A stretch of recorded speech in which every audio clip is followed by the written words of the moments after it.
What's up, everybody? Welcome to today's edition of the Gripe Session podcast. My name is George S. Wonica. I am the host of the Gripe Session. And before we start off today, I want to thank everybody for listening. I hope everybody had a happy new year. And with that, let's get into it.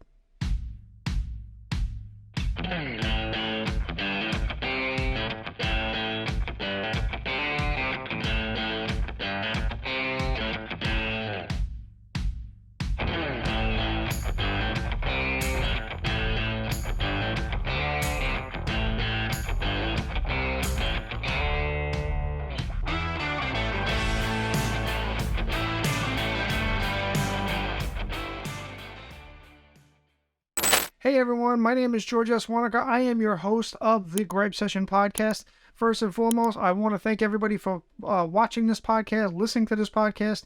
Appreciate everybody's responses, whether it be on YouTube, Apple Podcasts, social medias, Instagram, etc., etc. I definitely appreciate all the positive feedback that I've been getting from you all over the last couple of years that we've been doing this podcast. We're trying to make this podcast bigger and better every single day. That's first and foremost. And again, don't forget, make sure you hit the subscribe button in YouTube if you're watching this on YouTube, or if you're listening to this on Apple Podcasts, make sure you go subscribe to Apple Podcasts, hit us up on there, and make sure, please, if you get some value out of today's podcast, make sure you give us a 5-star review and rate and review us on there as well. With that being said, let's get into today's episode. Today, I wanted to talk about one thing, which is known as the quote-unquote mythical perfect house in real estate. Now, for many of you that watch this video, you know that I actually sell real estate for a living. It's what I do. Now, I've been doing this for 30 years now. Now, I love what I do, and I've taken hundreds and hundreds of buyers through properties over those past 30 years. And the one thing that I always hear a lot of is a house possibly is not perfect. And that's okay.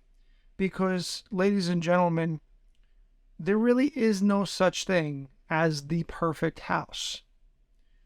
Let me explain to you what exactly I mean by that. Well, anytime you're looking for a specific house, what people normally do is they have a positives and negatives to that house.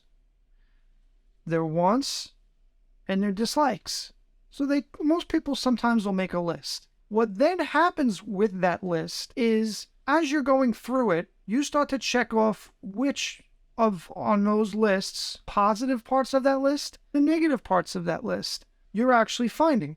Some houses are going to check every box, but most of the time, every box is not checked. And why is that? Well, because in every market, in every neighborhood, and in every town, there's no such thing as the ideal property or the ideal house. Some have more things than others, but at the end of the day, as an agent practitioner, one of the things that I look to do is to try to maximize the things that people want with their accompanying price range. A main problem that a lot of buyers will sometimes have is they want,